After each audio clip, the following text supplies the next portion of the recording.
जगात अतिशय दुर्मिळ आणि केवळ भारतीय उपखंडात आढळणारे काळवीट हरिण चंद्रपूर जिल्ह्यात केवळ कमी अधिक 150 संख्येत आहेत, परंतु ते असंरक्षित क्षेत्रात आढळत असल्याने त्यांच्या सुरक्षेचा मोठा प्रश्न आहे. 10 वर्षांपूर्वी चंद्रपूर जिल्ह्यात काळवीट नाहीत असेच मानले जात होते, परंतु ते भद्रावती तालुक्यात दिसलेत आणि तेव्हापासून ते कधी कोरपना तर कधी चंद्रपूर तालुक्यात क्वचितच दिसलेत. केवळ वाघ बिबट्याला महत्त्व देणाऱ्या वनविभागाने आणि लोकांनी काळविटाची संख्या आणि संरक्षणाकडे फारसे लक्ष दिले नाही.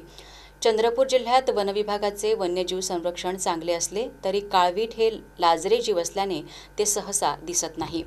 परंतु ते शेती आणि उघडे वन, गवताळ भागात राहणे पसंत करतात, त्यामुळे त्यांचे संरक्षण करणे अत्यावश्यक आहे.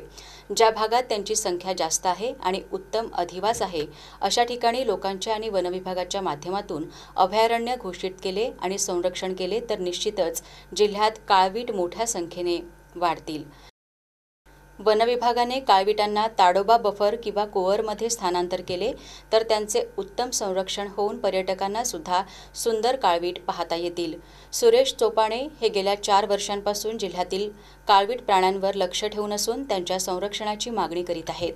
भद्रावती, कोरपना आणि चंद्रपूर तालुक्यात विरळ जंगल आणि शेतात अधिवास करून राहणाऱ्या या अतिशय सुंदर प्राण्यांसाठी रेहकुरी काळवीट अभयारण्याच्या धर्तीवर चंद्रपूर जिल्ह्यात सुद्धा काळवीटसाठी कम्युनिटी रिझर्व्ह, कन्झर्वेशन रिझर्व्ह किंवा अभयारण्य घोषित करावे, अशी मागणी येथील पर्यावरण आणि वन्यजीव अभ्यासक प्राध्यापक सुरेश चोपणे यांनी वनमंत्री सुधीर मुनगंटीवार, राज्याचे वनसचिव, मुख्य वनसंरक्षक आणि संबंधित सर्व अधिकाऱ्यांकडे केली आहे.